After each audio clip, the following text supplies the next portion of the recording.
बिस्मिल्लाहिर्रहमानिर्रहीम। अस्सलाम वालेकुम नाज़रीन, मैं फ़ारूक भट्टी अपने डिजिटल मीडिया चैनल पर आप सबको खुशामदीद कहूँगा। सुप्रीम कोर्ट ऑफ पाकिस्तान में मौजूद हैं।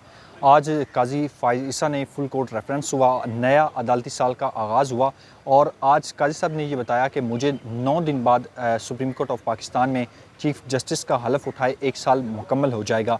आज 1 साल 9 दिन जब रहते हैं, उन्होंने आज अपनी जो कारकर्दगी है वो भी तमाम जजेस के सामने रखी, सहाफ़ियों के सामने रखी, अवाम के सामने रखी और उसमें काजी साहब ने अपनी कारकर्दगी के हवाले से जितने झूठ बोले हैं वो कुछ आपके सामने रखने हैं। सीधा जो पॉइंट हैं वो आपके सामने रख देता हूँ और इसके अलावा हम बात करेंगे आज पीपल्स पार्टी और नून लीग के 2 बड़े अहम इजलास हैं। पीपल्स पार्टी ने तमाम अपने जो अरकान हैं, सेनेट में हैं और कौमी असम्बली में हैं, उनको ऐवान सदर में अशाइये में बुलाया हुआ है और नून लीग ने भी अपने तमाम अरकान असम्बली को वज़ीर आज़म हाउस और उनकी आज आमद होगी। आज बड़े जो जुडिशल पैकेज की जो बड़ी सुनवाई हो रही है तवील अरसे से, आज उस पर पीपल्स पार्टी और नून लीग का अलहदा इजलास होगा। और तीसरे नंबर पर हम बात करेंगे कि अली अमीन गंडापुर की तकरीर जो है वो पूरी सोशल मीडिया पर, डिजिटल मीडिया पर और तमाम प्रोग्राम्स की और तमाम चैनल्स की ज़ीनत बनी हुई है। उसमें उन्होंने जो गुफ्तगू की है उस हवाले से भी आखिर पर बात करेंगे। उनकी गुफ्तगू में कुछ लोग बहुत ज़्यादा तनकीद कर रहे हैं और कुछ लोग और सहाफ़ी बरादरी के कुछ लोग भी कह रहे हैं कि जिन सहाफ़ियों को उन्होंने टाउट्स कहा है वो वाकई टाउट्स हैं। इस पर बात करेंगे और आने वाले दिनों में क्या तहरीक इंसाफ का ये जलसा है, इसके सियासी असरात क्या होंगे और अली अमीन गंडापुर की तकरीर से तहरीक इंसाफ को सियासी तौर पर फ़ायदा होगा या नुकसान होगा, इस पर बात करेंगे। सबसे पहले तो काजी फ़ाइज़ ईसा साहब पर बात करते हैं कि उन्होंने जो अपनी कारकर्दगी की जो दास्तानें हैं वो बहुत ज़्यादा रकम की हैं और उनको तारीख़ में अच्छे अल्फाज में याद रखा जाएगा। और काजी साहब की बकौल उनको तारीख़ अच्छे अल्फाज में याद रखेगी। लेकिन जब आइन और कानून को पामाल किया जाता है, जब अपने डेकोरम का ख्याल रखे बग़ैर, अपनी कुर्सी के ओहदे का ख्याल रखे बग़ैर जब आइन को पामाल किया जाता है तो तारीख़ आपको अच्छे अल्फाज में याद नहीं करती काजी साहब, आपको बुरे अल्फाज में याद रखा जाता है। आपने वही रूटीन अपनाई है जो जस्टिस मुनीर साहब ने अपनाई थी और जस्टिस मुनीर को इस वक्त तारीख़ में अच्छे अल्फाज से नहीं बल्कि बुरे अल्फाज से याद किया जाता है। तो काजी साहब आने वाले दिनों में जब आप चले जाएंगे तो फिर पता चलेगा कि आपको अवाम किन अल्फाज से याद करती है। अगर तो आपने गिरेबान में झांके, अगर तो आपने आइन और कानून के मुताबिक फ़ैसले किए हैं तो फिर बिल्कुल आपको कहने की ज़रूरत नहीं है, आपका तारीख़ में अच्छे अल्फाज में जो है आपको याद किया जाएगा। और अगर आपने बुरे फ़ैसले दिए हैं, आइन और कानून को पामाल किया है और कुछ लोगों से आप पर्सनल हुए हैं, अपनी कुर्सी पर बैठ कर जिस तरह आप डेकोरम का जो फ़ोरम पर जिस पर बैठे हैं उसका ख्याल नहीं करते और धमकियाँ देते हैं और आपकी जो प्रोटोकॉल्स हैं और जो आप झूठ बोलते हैं, तो इससे आपकी इज़्ज़त में इजाफ़ा नहीं होगा बल्कि कमी हुई है। आज काजी साहब से जब हैदराबाद में इंतज़ाम किया गया था फुल कोर्ट रेफरेंस के बाद, वहाँ पे सहाफ़ी भी मौजूद थे, जजेस भी मौजूद थे और कुछ कानूनी माहिरीन, attorney general, deputy attorney general भी मौजूद थे। तो कुछ सहाफ़ियों ने फ़ायदा उठाते हुए वहाँ काजी साहब के एक तो एक्सटेंशन के हवाले से सवाल किया, ये बताता हूँ काजी साहब ने कहा और दूसरा 6 जजेस का जो ख़त है उस हवाले से सहाफ़ियों ने सवाल किया, उस पर भी बात करेंगे। और तीसरे नंबर पर काजी साहब ने कहा कि हमने अपनी जो मर्सिडीज़ बेंस जो मुझे दी गई थी रियासत पाकिस्तान की जानिब से, मैंने उसको वापस किया है। अब सबसे पहले तो हम मौजूद थे, हमारे साथ ब्यूरो चीफ़ हैं साकिब मुश्ताक साहब डिफरेंट एयर पोस्ट के, मगर वो पार्लियामेंट से निकले तो हमें पुलिस ने रोका।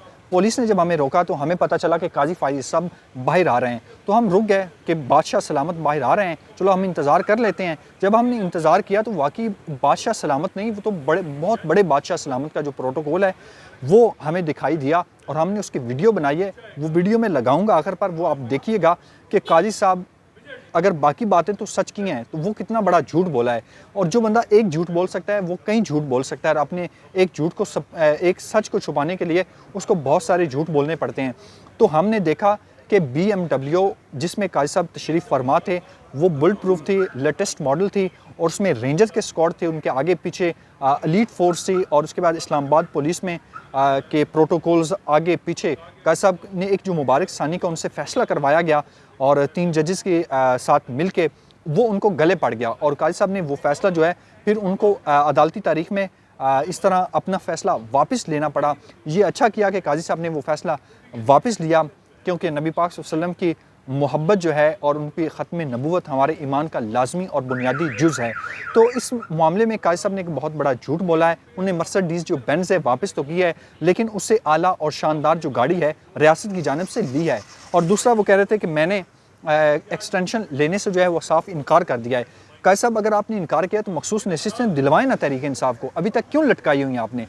जब सुप्रीम कोर्ट का फैसला है तो आप इलेक्शन कमीशन पर लगाएं ना तौहीन अदालत। इलेक्शन कमीशन को आप जो डेड लाइन दी थी आपकी अदालतें, वो उसकी वो खिलाफ वर्जी की है उसने, उन्हें तौहीन अदालत लगाएं, उन्हें बुलाएं। और जिस तरह 13 जनवरी का जो फैसला है वो आपने किया, बल्ला छीना और तहरीक इंसाफ को बेजारो मददगार छोड़ा और उन्हें बेआसरा छोड़ा, उनसे उनका इंतखाबी निशान वापस लेकर, तो क्या आप समझते हैं कि आपको तारीख़ में अच्छे अल्फाज में याद रखा जाएगा? आप झूठ पे झूठ बोलेंगे, अवाम लोग आपकी इज़्ज़त करेंगे, आप आइन को पमाल करेंगे, आपकी अवाम जो है अवाम में इज़्ज़त होगी तो रियासत में इज़्ज़त होगी। तो ये कभी नहीं हो सकता। ये अब डिजिटल मीडिया का दौर है, 2024 जा रहा है, 2025 आने वाला है, तो हर बंदे के पास जो ये मशीनरी है मोबाइल वाली, ये आप देख सकते हैं, जिस बंदे के पास ये मशीनरी है वो सब जानता है कि इस्टेब्लिशमेंट क्या कर रही है, अदालतें क्या कर रही हैं, सियासतदान क्या कर रहे हैं, ब्यूरोक्रेसी क्या कर रही है।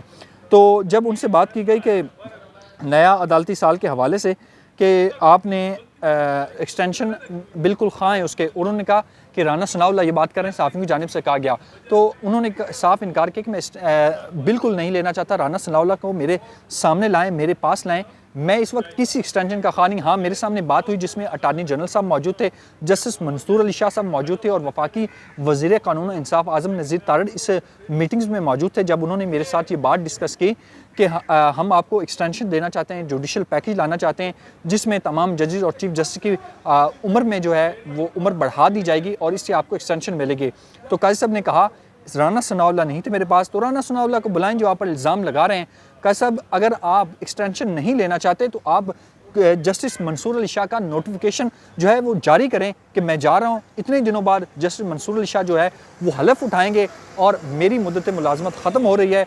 और इसके हवाले से अब दूसरी बात करें तो अदालती तारीख़ में ये पहली बार हुआ है कि काजी साहब के जो फ़ैसले हैं इस तरह उनको रियासत में जितने फ़ैसले किए हैं उनको जूते की नोक पर रखा गया है। ये तो औकात है, ये वैल्यू है काजी साहब की। और फिर कहते हैं कि अवाम और लोग और रियासत उनकी इज़्ज़त करे। जब आप आइन और कानून से हट कर फैसले करेंगे तो आपकी कोई इज़्ज़त नहीं करेगा। अब दूसरे पॉइंट पर आते हैं कि पीपल्स पार्टी और नून लीग में कि आज दो बड़ी अहम बैठकें, एक ऐवान सदर में बैठक है, एक वज़ीर आज़म हाउस में बैठक है। तो ये बैठक जुडिशल पैकेज के हवाले से है जो तरामीम की जा रही हैं। आज कौमी असम्बली और सेनेट दोनों का इजलास भी है और एक जो तवील अरसे से हम बात सुन रहे हैं कि जुडिशल पैकेज आने वाला है, कोई कानूनी और वो आइनी तरमीम होने जा रही है। तो जब इनके पास राना सनाउल्लाह साहब गुज़श्ता प्रोग्राम शहजाद इकबाल के प्रोग्राम में कह चुके हैं कि हमारे पास नंबर्स नहीं पूरे, हाँ अगर हमारे पास नंबर्स पूरे होते तो हम ज़रूर जो है वो आइनी तरमीम करते। इसलिए तो अभी तक मखसूस नशिस्तों का फैसला नहीं हो पा रहा। तहरीक इंसाफ को जो सुप्रीम कोर्ट का फैसला था, काजी साहब का फैसला था, अभी तक इलेक्शन कमीशन ने तहरीक इंसाफ को मखसूस नशिस्तें नहीं दी गई और वो इसी तरह लटकाई जा रही हैं कि अभी भी वो चाहते हैं, हुकूमती जो मशीनरी है वो भी चाहती है कि हम काजी साहब और इन जजेस को एक्सटेंशन दें और मन मर्जी के फैसले लें। जो ट्रिब्यूनल बने हुए हैं, जो इलेक्शन ट्रिब्यूनल इस्लामाबाद के बने हुए हैं, पंजाब के बने हुए हैं, इसमें हमारी जो सीटें छीनने का खदशा है। अगर मंसूर अली शाह साहब आ गए तो हमारे हाथ से जो थोड़ी बहुत सीटें हैं वो भी निकल जाएंगी। और ये हुकूमत जो है बिल्कुल डगमगा रही है। इसको इत्तेहादियों ने भी परेशान किया हुआ है और इस्टेब्लिशमेंट ने भी परेशान किया हुआ है। असल में ये बताना नहीं चाह रहे। और एक हमारे तहरीक इंसाफ के रहनुमा, अब मुझे नाम नहीं उनका याद आ रहा, वो कह रहे थे कि 2 हफ्ते पहले वज़ीर आज़म शहबाज शरीफ इस्तीफ़ा देने को तैयार थे। तो अब इस बात में कितनी हकीकत है ये तो आने वाला वक्त ही बताएगा। और तीसरे नंबर पर हम जो बात करनी थी आखिर पर अली अमीन गंडापुर के हवाले से, अली अमीन गंडापुर की तकरीर जो है वो बड़े बड़े को पसीने छूट गए हैं। अब वो ट्वीट भी किया कुछ लोगों ने कि अली अमीन गंडापुर ने सबकी ठोक दी है। तो अली अमीन गंडापुर ने सहाफ़ियों के हवाले से जो नाजीबा अल्फाज का इस्तेमाल किया है वो बिल्कुल नाजायज़ है। इस तरह कोई भी किसी पर सहाफ़ियों पर इल्ज़ाम नहीं लगाना चाहिए। और दूसरा उन्होंने कहा कि हम इमरान खान साहब को अगर 2 हफ्ते का अल्टीमेटम दिया है कि हम उनको, अगर आपने रिहा ना किया हमारे असीरान को, हमारे लीडर को, तो हम फिर आपको बताएंगे कि इमरान खान साहब को कैसे रिहा करवाना है। तो ये अब तक की सूरत हाल थी। अब देखते हैं राना सनाउल्लाह साहब एक तरफ अली अमीन गंडापुर को चैलेंज करते हैं और अली अमीन गंडापुर पंजाब गवर्नमेंट को चैलेंज करते हैं और उन्हें यह भी बताया कि मरीम नवाज़ अब हमें किसी सर्टिफिकेट की ज़रूरत नहीं है, अब मैं पंजाब में भी आपको जलसा करके दिखाऊंगा। तो अब देखते हैं कि अली अमीन गंडापुर साहब जो है वो जलसा करने में पंजाब में 22 सितंबर को कामयाब हो पाते हैं या नहीं हो पाते। सुप्रीम कोर्ट से ये अहम डेवलपमेंट थी जो आपको बता रहे थे। अपनी दुआओं में हमें याद रखिएगा, कमेंट सेक्शन में अपनी राय का ज़रूर इजहार कीजिएगा। अल्लाह निगहबान, पाकिस्तान जिंदाबाद।